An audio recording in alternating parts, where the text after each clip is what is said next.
Bien-aimé, écoute, n'accepte pas de faire quoi que ce soit qui te sauve aujourd'hui pour faire de toi un cadavre demain. Joseph a refusé de coucher avec la femme de son maître Potiphar sans se soucier de son présent. Daniel a refusé de se prosterner devant la statuette du roi Nebuchadnezzar sans se soucier de son présent. Bien-aimé, ne faites quoi que ce soit qui te sauve aujourd'hui pour faire de toi un cadavre demain. Si Joseph avait accepté de coucher avec la femme de son maître Potiphar, certes Joseph allait sauver son présent. Il allait avoir des privilèges auprès de la femme de Potiphar. Mais sa destinée n'allait pas arriver parce que sa destinée était en train de lui montrer le chemin de la prison. Après la prison, être la première personnalité après le roi Pharaon. Si Daniel avait accepté d'adorer la statuette du roi Nebuchadnezzar, Daniel n'allait pas être la personnalité la plus influente dans ce royaume de Babylone. Parce que ces jours-là, il allait être comme les autres faux prophètes qui étaient autour du roi. Bien-aimé, ce que tu vis aujourd'hui ne détermine en rien ce que tu seras demain. Car tu as une destinée formidable. Bien-aimé, Joseph a vécu dans un citerne. Il a fini en prison. Mais être en prison n'était pas le point de sa vie.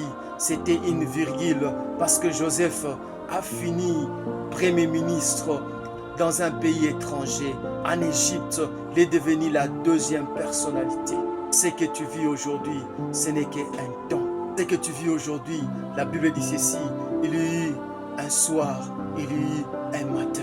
Encourage. Bien-aimé, ce que vit une graine de baobab sous la terre, ne présage pas que cette graine sera demain un baobab qui va mesurer 25 mètres de long et 20 mètres de circonférence, dans laquelle abritera une diversité d'animaux.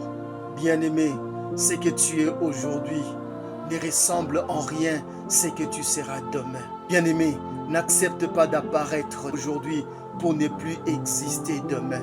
Parce que demain, c'est l'accomplissement de ta destinée. Aujourd'hui, c'est les mensonges du diable.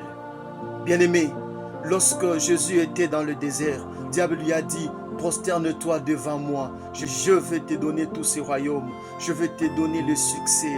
C'était les mensonges du diable. Aujourd'hui, c'est les mensonges du diable. Demain, c'est ta destinée. Ne tombe pas dans le mensonge du diable. Jésus n'est pas tombé dans le mensonge du diable, raison pour laquelle sa destinée est à la droite de son Père. Bien-aimé, le flou d'aujourd'hui, ce n'est que le brouillard. Cela ne signifie pas que tu es aveugle. Non, bien-aimé, tu es voyant. La vie que tu passes ne signifie pas que c'est ce que tu es. Non, tu es une personne formidable. Tu as une destinée formidable. Lisons. Genèse chapitre 25, le verset 31 à 33. Jacob dit, va-moi aujourd'hui ton droit d'aînesse. Ésaïe répondit, voici je m'en vais mourir. À quoi me sert ces droits d'aînesse?